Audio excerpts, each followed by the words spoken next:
አይን ውበትን ይራባል። የሰው አይኖች ከቆንጆች ጋር ናቸው። ውበትን መገንባት ሀገር መገንባት ነው። ውበት የጂኦስትራቴጂክ ማስፈጸሚያ ነው። ውበት ስስ አይደለም። ውበት አስተሳሳሪ ነው። ውበት ስልጣኔ፣ ውበት ዲፕሎማሲ ነው። ውበት የሀገር ከፍታ ማማ ነው። አዲስ አበባ ትመር ኢትዮጵያ ትዋብ ሲባል ዘመን የዋጀ የሀገር ግንባታ ሂደት ነው። ሐሳቡ በኢትዮጵያ ፖለቲካ ልሳነ ምድር ላይ ቀላል የማይባሉ አካላት ተቃውሞ የተነሳበት የዘመናዊ ዓለም ስሌትንና መልክን ካለመረዳት ነው። ይህም ዛሬ የሚኮራባቸው ፕሮጀክቶች ትናንት የጭቃ ጅራፍ ሲሰነዘርባቸው የነበሩ ናቸው። የዛሬን ያድርገውና የመስቀል አደባባይ ግንባታ ብዙ አስብሏል። ግዙፍ የመኪና ማቆሚያ፣ ሰፊ የህዝብ መሰብሰቢያ፣ የሃይማኖትና የህዝብ በዓላት በአማረ ሁኔታ የሚያስተናግዱ ነው። ከመገንባቱ በፊት አደባባዩ ለምን ተነካ የሚል ክስ ይቀርብበት ነበር። በኮሪደር ልማት፣ የከተማዋ መንገዶች መስፋት፣ የመንገዶች ግንባታና የአረንጓዴ ልማት፣ የትራፊክ ፍሰትን ማቃለል ለከተማዋ ነዋሪና ከተማዋን ለሚጎበኙ በእግራቸው ተዘዋውረው እንዲጎበኙ የሚያስችለውን እድል መፍጠሩ፣ የኮሪደር ልማቱ የአፍሪካ መዲና በመንገድ ግንባታ፣ በመኪና ማቆሚያ፣ በዘመናዊ ካፌዎች ግንባታ፣ በእግረኛና በብስክሌት መንገድ፣ በአረንጓዴ ልማት፣ በከተማ ውበትና ጽዳት አዲስ አበባ ደማቅና ምቹ አድርጓታል። አዲስ አበባ አልተብለጨለጨችም። ኮተቷ ተገፎ ጽልመቷ ከላይዋ ተወግዶ እንደ ጸዳል በራች እንጂ። ኮሪደር ሐሳብ ዓላማና ግብ ያለው ፕሮጀክት እንጂ ዓላማ ቢስ ማጌጥ በብርሃን ቀለሞች በዋዜ መብለጭለጭ እንዳልሆነም ታይቷል። ልማቱ ጌቶ ሰፈሮችን በደማቅ አምፖሎች ብርሃን ጨለማን የመጋረድ ሳይሆን ጨለማን የመግለጥ ውብ ከተማን የማንበር ነው። ከተማዋ በዓለም የዲፕሎማሲ ማዕከል በመሆኗ ደረጃዋን ወደሚመጥን ከፍታን የተሸጋገረችው አዲስ አበባም ሆኑ ኮሪደሩ የጎበኟቸው የኢትዮጵያ ከተሞች መገኘት ከሚገባቸው ስፍራ እንዲገኙን ያደረጋቸው። መስቀል፣ ጥምቀት፣ እሬቻና በእስልምና እምነት ተከታዮች የሚከበሩ የአደባባይ በዓላት ምቹ ጎዳና፣ ምቹ አደባባዮችን ይፈልጋሉ። ጎብኚዎች ምድረ ቀደምት የሆነችውን ኢትዮጵያ ተዘዋውረው ይመለከቱ ዘንድ ከተማው ያማረ፣ ጎዳናው የጸዳ ይሆን ዘንድ ይሻሉ። አዲስ አበባ የሀገሪቱ መግቢያ እንደመሆኗ መጠን እንደ እርሷ የዲፕሎማሲ ማዕከል ከሆኑ ከተሞች ጋር ትከሻዋ ሊስተካከል ይገባል። ውበት ገንዘብ ነው። ውበት የሥራ ዕድል ነው። ጽዱ ከባቢ ለትራንስፖርት ምቹ መሆን ይከፍላል። ጤና ይስጥልኝ።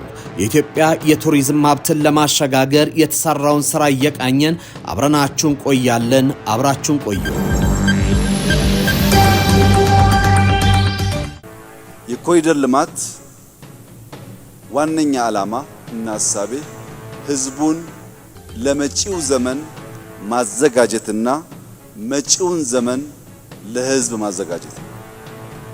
አሁን ያለው ሕዝብ ለመጪው ዘመን መዘጋጀት አለበት።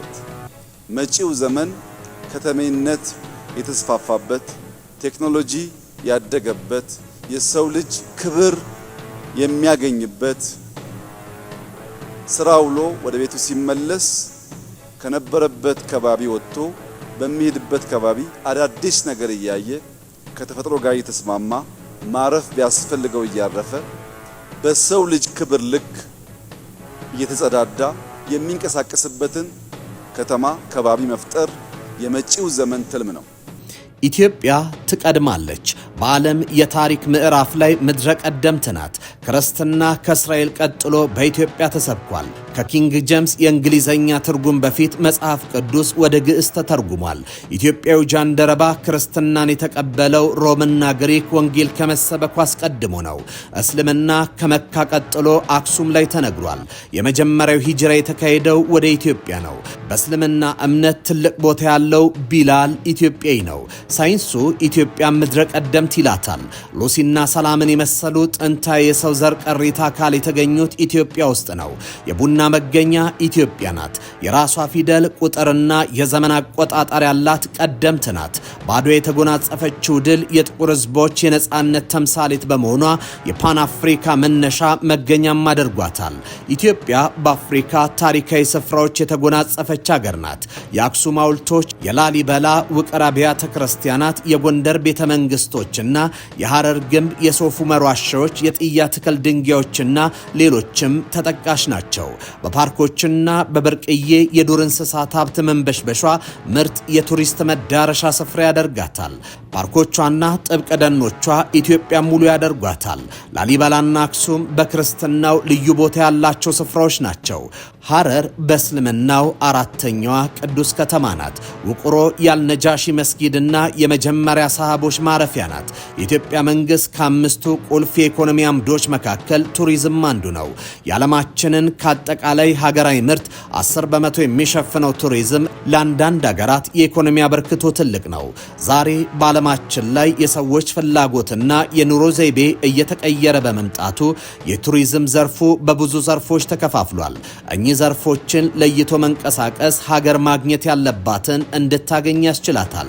ቱሪስቶች የአንድን ህዝብ ታሪክ፣ ጥንታዊ ቅርሶች፣ ሃይማኖታዊ ስፍራዎችን፣ ቋንቋና የአኗኗር ዘይቤን ለመለየት ከሚጓዙበት ባህላዊ ቱሪዝምና ከመዝናኛ የባህር ዳርቻ ቱሪዝም ባሻገር የሕክምናና የጤና ቱሪዝም፣ የንግድና ኮንፈረንስ ቱሪዝም፣ የጀብዱ አድቬንቸር ቱሪዝም እንደዚሁም የሃይማኖት ጉዞ ቱሪዝም በማለት ያስቀምጣቸዋል። በተለይም የምግብ ቱሪዝም ፉድ ጋስትሮኖሚ ቱሪዝም ማለትም በቅርብ ጊዜ በከፍተኛ ደረጃ ያደገ የመጣ ሲሆን ሰዎች የአንድን ሀገር ባህላዊ ምግቦችና መጠጦችን ለመቅመስ አዘገጃጀታቸውን ለማየት የሚጓዙበት የቱሪዝም አይነት ነው። ከራስ ዳሽን እስከ ዳሎል ያለ 10 አይነት መልክዓ ምድርን የያዘች ኢትዮጵያ ለጎብኚዎች ምቹ መዳረሻ ያደርጋታል።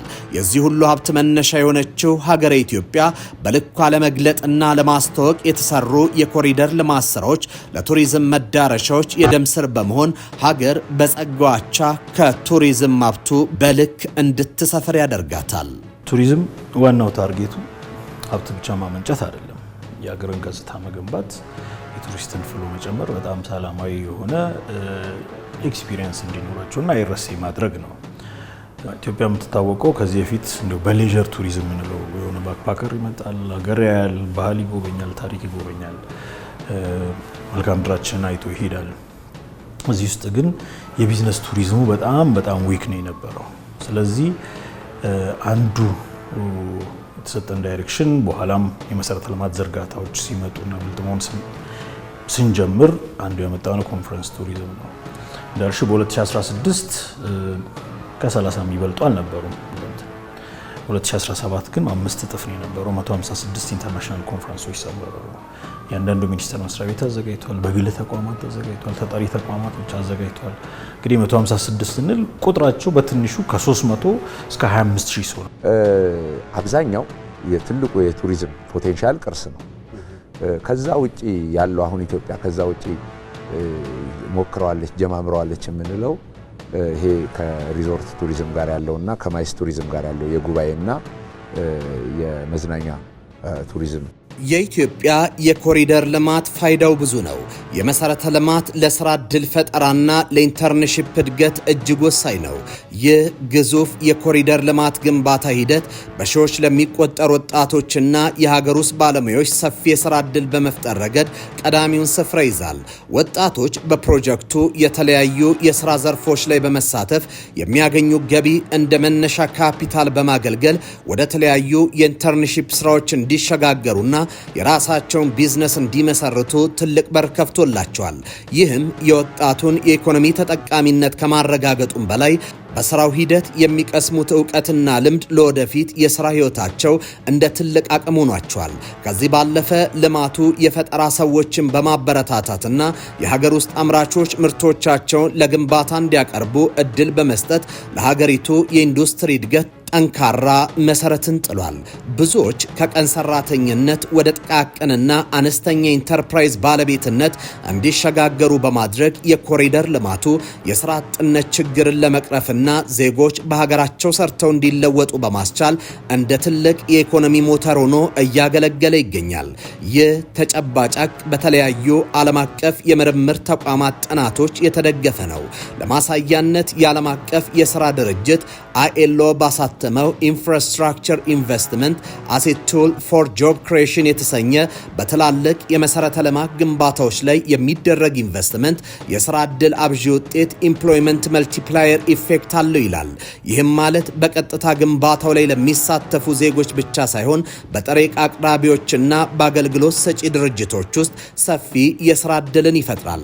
በተጨማሪም የዓለም ባንክ ባወጣው The Impact of Infrastructure on Growth and Equity በተሰኘ የምርምር ጽሑፉ ላይ እንደገለጸው የተሻሻለ የከተማ መሰረተ ልማት የንግድ ወጪን በመቀነስ አዳዲስ ኢንተርፕራይዞች እንዲፈጠሩ ምቹ ሁኔታን ይፈጥራል። ኮሪደር ልማቱ የከተሞች ገጽታ፣ የኑሮ ጥራትና የዜጎች ደህንነት መሻሻል ላይ የሚጫወተው ሚና ትልቅ ነው። የኮሪደር ልማት የከተሞችን ውበት ከመጨመር ባለፈ የነዋሪዎችን የኑሮ ጥራትና የደህንነት ሁኔታ መሰረታዊ በሆነ መልኩ የቀየረ ስትራቴጂያዊ ተግባር ነው። ልማቱ ቀደም ሲል የነበሩ የተዝረከረኩና ለንጽህና አጠባበቅ አስቸጋሪ የነበሩ የከተማ ገጽታዎችን በማዘመን ከተሞች ለነዋሪዎቻቸው ምቹ፣ ጽዱና ሳቢ እንዲሆኑ አድርጓል። ሰፋፊ የእግር መንገዶች መዘርጋታቸው ነዋሪዎች ያለመጨናነቅ እንዲንቀሳቀሱ ከመርዳቱም በላይ የአረንጓዴ ስፍራዎችና የፓርኮች መበራከት ለከተሞች አዲስ ትንፋሽ ሰጥቷቸዋል። ይህም ነዋሪዎች ከስራ ጫና በኋላ የሚዝናኑባቸውንና የአእምሮ ረፍት የሚያገኙባቸውን ስፍራዎች በመፍጠር ጤናማና ንቁ ማህበረሰብ እንዲገነባ ትልቅ መሰረት ጥሏል። የከተማ መልክ መቀየር የዜጎች የባለቤትነት ስሜትና በሀገራቸው የመኩራት መንፈስን በማሳደግ ረገድም የላቀ ሚና እየተጫወተ ይገኛል። ልማቱ የውሃ ፍሳሽ ማስወገጃዎችንና የቆሻሻ አወጋገድ ስርዓቶችን በማካተቱ በከተሞች ይከሰቱ የነበሩ የጤና ስጋቶችን በመቅረፍ የሕዝብ ጤና ደህንነትን አረጋግጧል። በተጨማሪም የእግረኛ መንገዶች ከተሽከርካሪ መንገድ ተለይተውና ደረጃቸውን ጠብቀው መገንባታቸው በትራፊክ አደጋ ምክንያት የሚጠፋውን የሰው ሕይወትና የአካል ጉዳት በመቀነስ ረገድ የሚታይ ለውጥ አምጥቷል። ይህ የተቀናጀ የመሰረተ ልማት ዝርጋታ የከተማው ነዋሪው በሰላም እንዲኖር በነጻነት እንዲንቀሳቀስና የተረጋጋ ማህበራዊ ህይወት እንዲመራ በማድረግ ረገድ የማይተካ ፋይዳ አለው።